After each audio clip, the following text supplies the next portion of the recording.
Hey there, Braves fans. Welcome to another edition of State of the Braves. I'm your host, George McNair. It is great to be back with you guys once again as we are, of course, continuing on with this offseason. And these are the doldrums of January.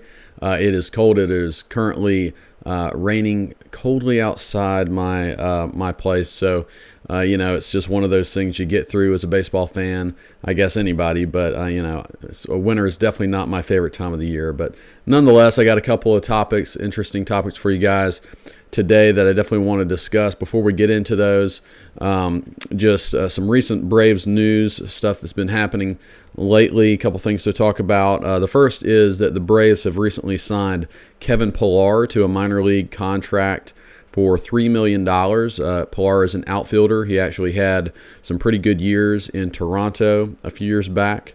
He's 34 years old, so he's not, I would say, totally out of his prime in terms of the realm of him being a usable big league player. But this is a kind of unique contract. You don't see a lot of minor league deals go down for this amount of money. It's pretty big money in terms of $3 million. Now, he only makes that if he makes the big league club. So now he could, let's say, come into spring training, not make the club, go down to the minor leagues, and then mid-season the Braves bring him up, and at that point they would start to pay him kind of a prorated salary based off of that $3 million figure. So he might be at least a decent backup option if the Braves need to go there.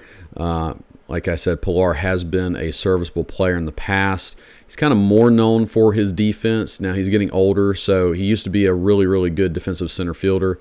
Those days are behind him, but maybe at least a solid corner outfield option if you were to bring him up.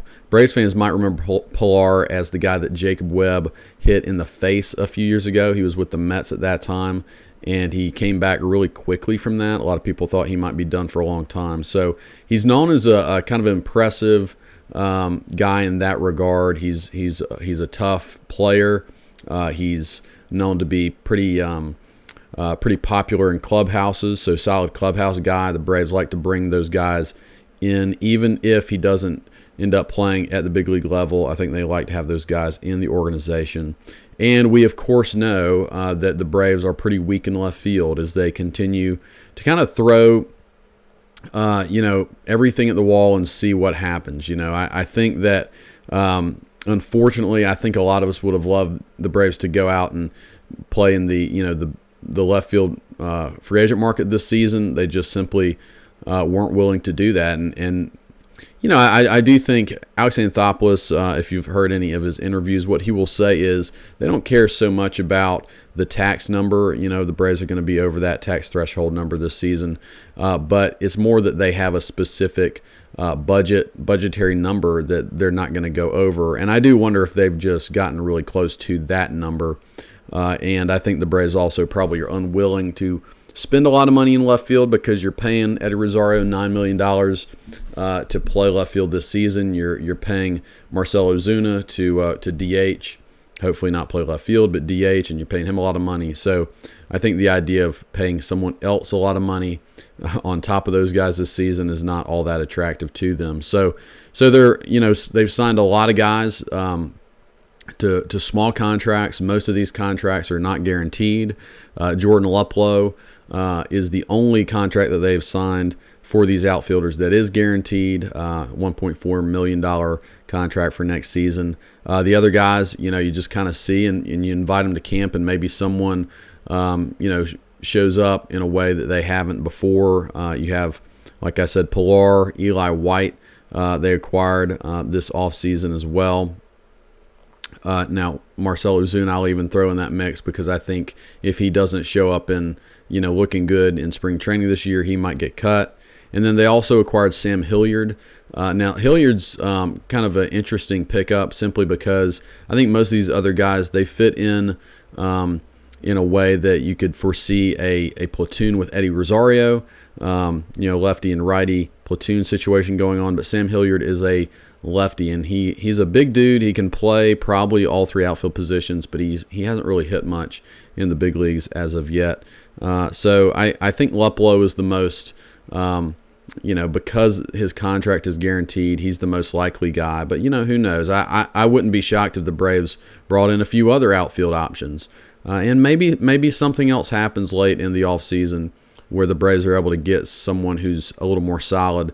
But I think a platoon with Rosario is the most likely scenario. Now, if the Braves end up releasing Ozuna, maybe Rosario slides a little bit more into a DH role, or at least part-time DH role, part-time outfield role, and then you have maybe more of a full-time guy slide into left field. Maybe that would happen, but more is going to have to be done for that probably to be the case. Other things that are happening in Braves world right now, Braves Fest just happened in Atlanta. If you follow them on any kind of social media, you can see all sorts of pictures. It looks like a pretty cool event that the Braves put on. Most of the Braves players participate in this thing. They raise a lot of money for various causes and just have a lot of fun. It looked like a cool time. And it also tends to be, you can get a little snippets of news that come out as, everybody's in one place at one time. And there's one piece of that I'll talk about a little later in this podcast. But they're doing that, and it's just cool to see the Braves in uniform. First time you get to see Sean Murphy walking around in a Braves jersey, so that's kind of cool, stuff like that. All right.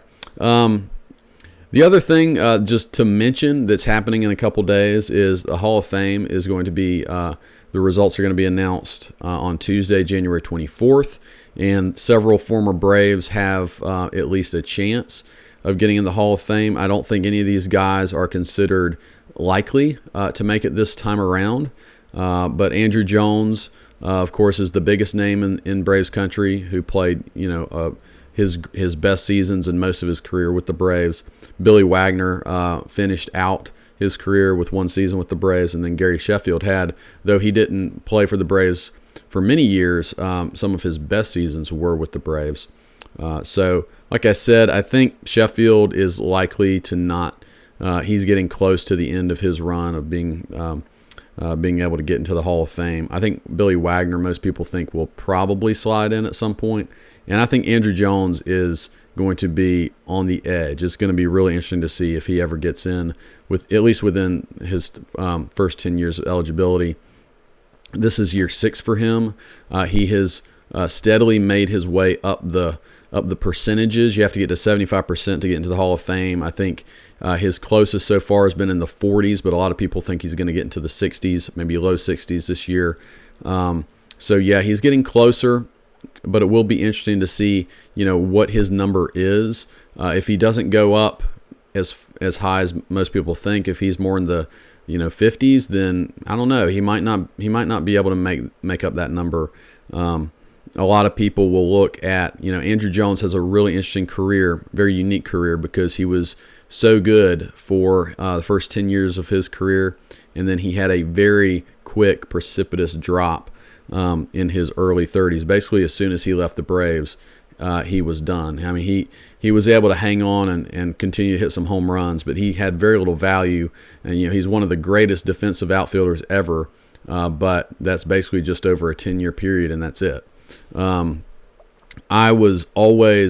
Jones was always one of my favorite Braves when he played, but mostly because of his defense, but he was infuriating offensively. I mean, you just saw the raw power and the absolutely pure potential of the guy, and I really believe that Andrew Jones never truly got to his offensive potential, and part of that was because of his approach and just kind of selling out to the home run. But he played in a home run happy era, so in some ways I don't fully blame him for that. He had some tremendous seasons. Remember he hit 51 home runs one year, which probably wasn't his greatest season ever if you look back. He had early in his career, his first 5 or so seasons, he was probably the greatest defensive player ever, had some of the greatest defensive seasons any player has ever had, especially outfielders. So I really hope Andruw Jones makes it. I do think he is a Hall of Famer, but maybe it'll happen in his last year or two on the ballot. Probably not this year. All right, guys. Well, the two main issues that I want to talk about, or topics I want to talk about today with you guys, is number one is the reinstatement of John Coppolella by Major League Baseball. That came out about a week or so ago and was pretty surprising news. And if you've been a longtime Braves fan, you'll know the name of the former general manager of the Braves, John Coppolella, also known as Coppy, during his time in Major League Baseball. We'll get into him and all that went down there. And then also want to discuss in more depth if the Braves should be putting their trust and faith in Vaughn Grissom as their starting shortstop this season. So let's first talk about John Coppolella. He was banned from baseball, which is this has not happened to many people across all of baseball history. I mean, you might think of Pete Rose, Shoeless Joe Jackson. I mean, not many. So John Coppolella being banned by Major League Baseball was not a small news story when it happened in 2017. Coppolella had been the general manager of the Braves for about 2 seasons, about 2 full years, calendar years at that time. He had also operated in conjunction with John Hart for a season in which he was basically the general manager for the 2014 season, but Hart, it's a little fuzzy as to who actually was pulling the strings during that season. But you could probably put Coppolella in responsible for a lot of what the Braves were doing at that time as well. So anyways, he's banned by Major League Baseball in 2017 for violations related to international signings. So the story goes that he was basically paying international prospects under the table to make sure that they would sign with the Braves. Now, of course, these international prospects are 15, 16, 17-year-old players from impoverished countries, poor families, and that sort of thing. So it certainly doesn't look good. Now, the one thing I'll say is this has, I don't know if it still is, but it was certainly being done probably by other teams at the time as well. It wasn't like the Braves and Coppolella were the only ones doing it. Of course, that doesn't excuse it at all. But he definitely got caught. The Braves definitely got caught. The big reason why Coppolella was banned was not necessarily because of these infractions, but because he lied to Major League Baseball. He basically tried to cover it up. And, they say that the scandal is in the cover-up, not the initial crime. And so that's what happened to Coppolella. And if you had heard much about Coppolella before this, it might not have surprised you that he was willing to not only make these infractions but also lie to MLB. He was kind of known as a wheeler and dealer, as a little bit of a cutthroat guy, not the most cuddly, kind person in the world. I mean, it just simply was his reputation. So this happened, and Coppolella was out, and of course it put a stain on the Braves franchise. And the Braves really pride themselves in being an upstanding franchise, and this certainly could not have been a good moment for the Braves at all. The Braves at the time were planning on moving into a new Truist Park, and they were hoping for good things, and it was right at this time that during Coppolella's time with the Braves that they were rebuilding. So it certainly wasn't the greatest thing in the world. Now, looking back on it, it might have been a blessing in disguise for the Braves franchise. Coppolella did some good things while he was with the Braves, and then, of course, this was really good timing because Alex Anthopoulos was available, and the Braves were able to pounce on him, and, of course, he's become one of the best general managers in baseball. So the Braves are doing just fine in that regard. But I did want to look back and just kind of think about Coppolella a little bit more and what he did for the Braves. His tenure is definitely a complicated thing to think about because there's quite a few positives that he brought to the Braves that Braves fans are still experiencing to this day. And yet, of course, there were some pretty negative things that he left on the Braves' plate after his banning. Very short tenure with the Braves. Like I said, about 2 or 3 years where he was really kind of the main guy making the decisions. And also, it was also reported that Coppolella had developed a pretty toxic work environment in the Braves, in the entire Braves system and organization. So that is very different from what seems to exist today. Alex Anthopoulos, not too long ago, was named Executive of the Year in Major League Baseball. That's not just about what he's putting on the field, but just the entire health of the organization seems to be in really good hands with Anthopoulos. And I think as Braves fans, we can certainly appreciate that. And it wasn't the case. A lot of people were really frustrated with Coppolella and not loving to work for the Braves organization. That's not good. I mean, it's not really good in a lot of different ways, and it filters down maybe some to the players, but a lot of the decision makers and that sort of thing. It's going to infect your organization in negative ways if that stuff's going on. So that was the case. The other thing, at least to mention regarding the Coppolella era, is John Hart. You might remember that name as well. He was president of baseball operations during Coppolella's tenure. And he was also pulling some strings, like I said, at some point. Then Coppolella was put in, was given more leeway and more responsibility over time. But the funny thing about the whole scandal, if you want to call it that, is John Hart was never touched by the scandal at all, even though he was over top of Coppolella. And most people think he probably at least had some knowledge of what Coppolella was doing with these international signings. Some people would go further than that.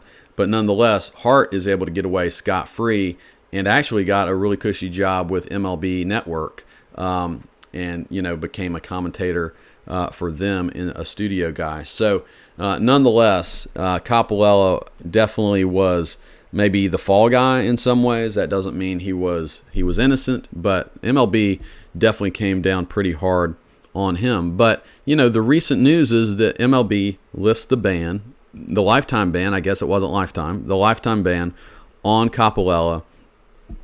This does not guarantee that an organization is going to go out there and hire Coppy, but he really did prove to be a pretty shrewd baseball guy when he was running the Braves. So I would not be shocked if at some point a club gives him a chance. It may be at the lower levels, maybe in a scouting department. He was head of the Braves scouting department for some time before he rose in the ranks.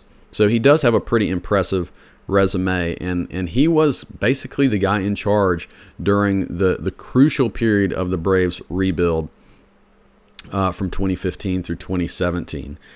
He does seem truly remorseful about what he did. That's basically why it sounds like MLB was willing to lift the ban. He's kind of made amends in all the areas that he needed to do. So, good for him. You do hope that he's a changed guy and that he, I don't have any ill will towards him. I hope he does find another opportunity. Don't Braves. I don't think he'll find it in Atlanta, but who knows where he will end up. It does put back into my mind a little, sour grapes maybe, but I was always frustrated with how Major League Baseball dealt with this whole thing. Okay, Coppolella is clearly guilty of what he did. They give him a lifetime ban, but they also really hamstring the Braves in their international signings for years to come. The Braves lost multiple international players that they had signed. So these guys were like 19, 20-year-old prospects at the time. So about 10 of those guys were removed from the Braves farm system and were given a chance to go sign somewhere else. None of those guys really have become much. So that's kind of interesting side note. But the bigger issue was that the Braves were banned from playing in the international pool for several years. And, of course, this is why now you see some weakness in the Braves farm system. I mean, most of these guys would be either at the major league level or in the upper levels of the minor leagues right now. And that's really where the weakness lies. AA, AAA, probably for the Braves for the next 2 seasons it's going to be pretty weak. And obviously, if the Braves were able to sign players during that time period, it would look a little different. At least you would hope. So, it's frustrating to me that Major League Baseball would do that, simply because, like I said, it's very likely that other teams were doing this as well. It seemed obvious at the time that this was kind of that situation of, the authority figure being overly harsh in disciplining somebody, so that everybody else just steps back in line. And you can say what you will. It certainly isn't a fair situation. Again, if you're the guilty party, it's hard to complain that much, but it did seem to be a little out of whack with maybe what the Braves organization deserved. Nonetheless, this is part of Coppolella's legacy as the Braves general manager. So I do want to dive into that a little bit more. Let's look at Coppolella. Let's look at some of the players on the team now, or players that had huge impacts in the Braves 2021 World Series that you could connect to Coppolella. So what I've basically done is just kind of look at the current core of the Braves, plus a couple other guys, and connect them to the different general managers that brought them in. So let's just start, with the catching position. Sean Murphy was brought in by Alex Anthopoulos, and we could also say d'Arnaud as well. Both of these players are Anthopoulos guys, and of course Sean Murphy coming over this offseason. Matt Olson, the starting first baseman, was Anthopoulos as well. Ozzie Albies was an international signing by Frank Wren. Frank Wren came before Coppolella. His tenure ended pretty badly. This is when the Braves were on the downswing in a lot of ways and had to rebuild the farm system particularly. But it's kind of interesting. Wren comes up with a couple of really key guys that the Braves have. So he wasn't, totally awful, even though he ultimately was fired by the Braves. Vaughn Grissom, of course, we're hoping that Grissom is going to be, something for the Braves. I'm also going to be talking about him a lot more at the end of this podcast, but he, of course, is also an Anthopoulos guy from the draft. Austin Riley. Now, here's our first really core guy from the Braves that was brought in by John Coppolella. He was signed in the draft, but that draft pick was a part of an early trade that Coppolella made with San Diego. I believe that was in the Justin Upton deal. So it was one of the Upton brothers, right? Both Uptons were traded to San Diego. But yeah, Riley was a part of that. Dansby Swanson, of course, now gone, but very much a part of the Braves core for these many years, was also famously acquired by John Coppolella, and that was the Shelby Miller deal, in which the Braves also got Ender Inciarte, who gave the Braves a few good seasons in center field. Let's also remember Freddie Freeman for a minute. Probably the most crucial piece to the Braves' run of many. All these successes, including the 2021 World Series. He was drafted by Frank Wren, and he was extended by Wren. So again, Wren can take a lot of credit for Freddie Freeman. All right, Eddie Rosario, even with his struggles, don't forget that he was the NLCS MVP. He was brought in by Alex Anthopoulos, along with all of those outfielders that were just so crucial to the Braves winning the World Series. Anthopoulos can totally take some credit for bringing those guys over via trade. Michael Harris is an Anthopoulos guy. And then Ronald Acuna was an international signing by Frank Wren. So good job on Wren for that one. And then Marcell Ozuna was an Alex Anthopoulos guy, and I think Anthopoulos would agree, this is his worst move that he made, re-signing Ozuna to a long-term deal. But you want to mention the good and the bad with all these guys. So okay, let's go to the pitchers. The current pitchers on the Braves team. Max Fried was brought in by Coppolella, as was Kyle Wright and Mike Soroka. We're all Coppolella guys. Fried was gotten in one of those San Diego trades, and then Kyle Wright and Mike Soroka were through the draft. Now Anthopoulos brought in Spencer Strider, of course, and Charlie Morton. Strider through the draft, Morton through free agency, and then I also want to mention Ian Anderson was a Coppolella guy as well. So Coppolella has a lot of, if you're talking about where are his fingerprints over the Braves' current team and even the Braves' 2021 World Series, it really had a lot to do. He had a lot to do with the Braves' pitching core for sure. And then the other interesting thing, so this is a lot of the main core players that we're talking about. We could also actually talk about some relief pitchers. So Coppolella had, he drafted A.J. Minter and he acquired Luke Jackson as well. So even some of the night shift, right, was Coppolella. But he also had a lot to do with the Braves' coaching staff. Kevin Seitzer was hired by Coppolella. Brian Snitker, if you'll recall, when Freddie Gonzalez was fired, Coppolella was the guy who made the call, and maybe it was partly John Hart too, but they made the call to give the opportunity to Brian Snitker. A lot's been made about that, and his so many decades in the Braves system and never being given a chance to manage. Well, Coppolella has a lot to do with Snitker being given that chance. And Ron Washington was also hired by Coppolella, and I think the world of Ron Washington and his ability to coach. So a lot of fingerprints of Coppolella over this team, and I just want to mention it again. It's not a perfect record by any means, but you do look back and you're thinking, gosh, I mean, he did have a lot of baseball knowledge. He brought in some really key guys. It's not all about him for sure. I think Anthopoulos can be given a ton of credit for coming into what was a pretty good situation. He even said so when he came in.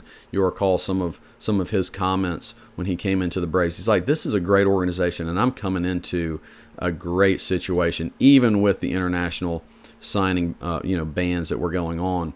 Just great players, great situation, and then what Anthopoulos was able to do is kind of bring it all together, put some really key pieces into the mix, and obviously it was incredibly successful for the Braves in winning the World Series, and last year too, winning 101 games. They didn't get it done at the end, but a tremendous season, and the Braves are set up long term. Last podcast we just talked about the long term health of the Atlanta Braves, and particularly from a position player standpoint, we're in very good shape for a long time. So anyways, Anthopoulos, he is a great GM, and I don't think we have to worry about any scandals coming out from Anthopoulos. But it's just interesting to look at Coppolella and what he did with the Braves. The irony about Coppolella is that he never really signed any great international prospects that did much. The only guy that I could find from his time in terms of international signings is William Contreras, who, of course, the Braves traded away this offseason. But Contreras he was given a small number. He was not a highly regarded international prospect at the time. So all of these big-time prospects that the Braves signed during his tenure, they didn't really amount to much, or at least they haven't yet. So just kind of ironic, with the fact that the scandal was built around the international signings. Nothing came of any of those guys. Of course, Coppolella also didn't. He made some bad moves too. You'll recall he traded Alex Wood for Hector Oliveira. That was a horrible one, and the Braves ended up having to eat a lot of Matt Kemp's bad contract just to get rid of Oliveira. That put the Braves behind for a while. He traded Andrelton Simmons to the Angels for Sean Newcomb. That one certainly didn't work out. But, every GM has some of those. You want to go for it, and sometimes things don't work out the way you want them to. But Coppolella back in baseball, at least the opportunity to. Like I said, he hasn't been hired by anybody. But it's really interesting as a Braves fan to kind of see where that ends up. All right, guys. Well, the next topic I really want to get into today is Vaughn Grissom, and will the Braves put their faith in Grissom this season? It remains to be seen. Right now, it certainly seems like they're going to. A couple of days ago, Mark Bowman, who is the MLB reporter, I mentioned him a number of times. He's the MLB reporter for the Braves. He is very much in the know on things all related to the Braves. He wrote an article expressing a lot of doubts about Vaughn Grissom being the starting shortstop for the Braves this season. Now, this was interesting to me because, Mark Bowman is pretty much a straight-down-the-line reporter. He's not an opinion guy for the most part, and he's very good in that role. But this report seemed to be more opinion piece than anything else. Bowman mentioned that last spring training he had talked to some scouts around the Braves. When he asked about Grissom, these guys basically said, yeah, he'll be a second or third baseman. He's probably not going to stick defensively at shortstop. He probably can't handle it. And so throughout the article, Bowman is expressing a lot of doubts, about Grissom and his ability to play defensively at shortstop. He expressed doubts about Grissom working with Ron Washington. Grissom's doing these 3 intensive training sessions, like week-long training sessions with Ron Washington. And, Washington's, of course, known as a guru of defensive infielders. And so Bowman is just expressing, well, you're not going to go through that and suddenly be a great defender, which might be true, but just seemed very dismissive. I mean, that's how the article came across, at least. All this stuff, Bowman basically saying, I think Grissom should just be put in left field. And that was the point to the article, I guess. So only 2 days later, Braves Fest just happened, and I'm sure Bowman was all over that. So only 2 days later, he posts another article on Braves.com, basically the Braves saying, nope, we believe in Vaughn Grissom. He's going to be our guy. The Braves strongly expressing confidence that he can do it.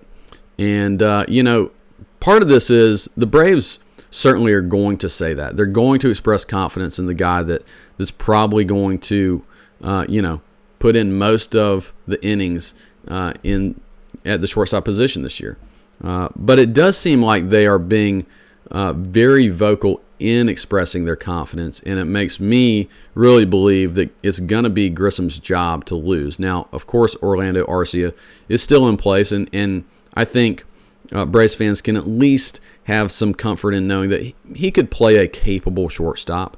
I don't think he's, offensively going to be the greatest option through 162 games.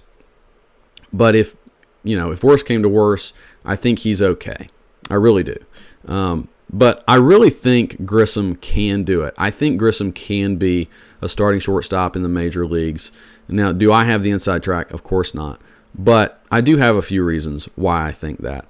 The first one that I've heard from a lot of different places is that Grissom possesses tremendous work ethic and a great attitude. And I think those things are super important. Now, you can have those things and not have the skill and never, you can't do it. But Grissom having tremendous work ethic, it's just the first piece that is going to be really important.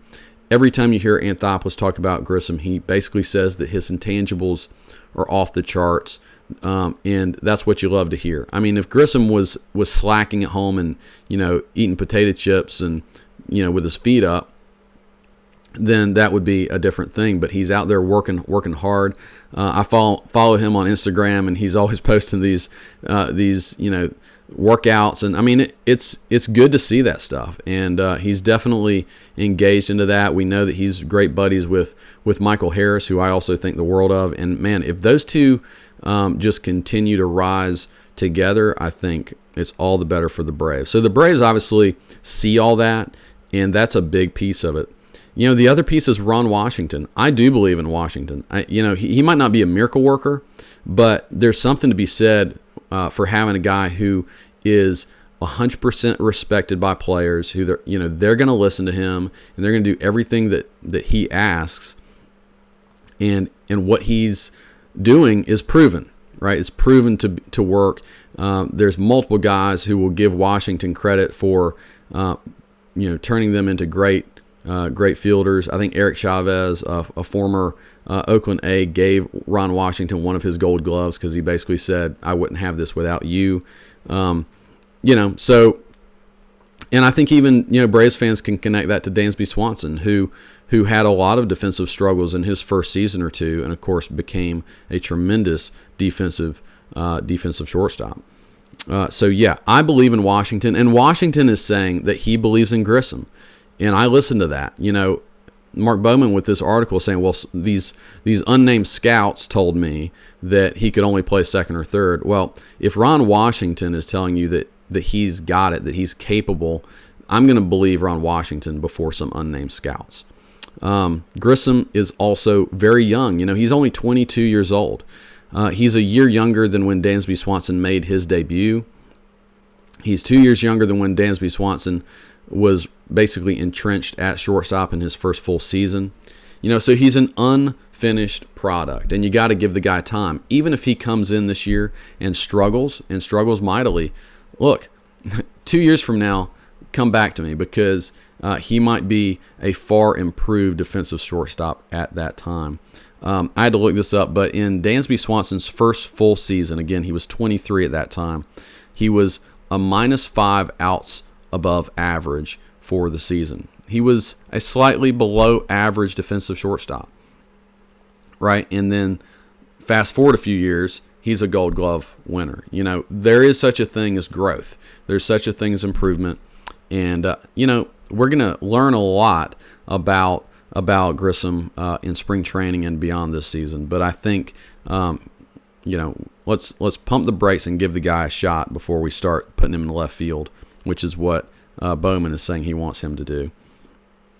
The other thing that's very obvious when you watch Vaughn Grissom is he is a tremendous athlete. He has, tremendous speed. He moves very smoothly. Now, this in and of itself doesn't mean you're going to be a great fielder, but I think that is a nice other little piece that shows you this guy should be able to do some things with the glove. He didn't look tremendously fluid at second base last year, but second base is not shortstop, and here's why. A lot of people say, well, second base should be easier than shortstop. Well, if you're used to playing on the left side of the infield, and then suddenly you move over to the right side, I know it doesn't sound like that much, but the ball's coming off at a different angle, different spin. You're going to one side or the other a little more often, and it is different. And so I wouldn't judge him too harshly off of that.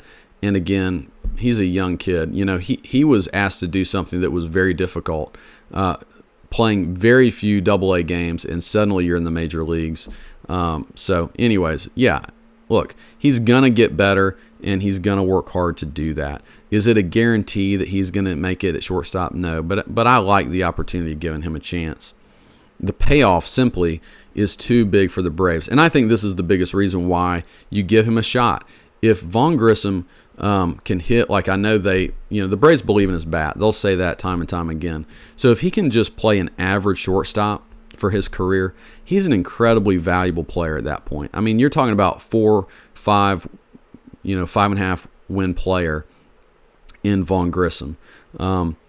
He's not that valuable as a left fielder. He's not a bad player as a left fielder, but he's a far more valuable player at shortstop. So why not take some chance? Why not invest in him in this way and see what he can do?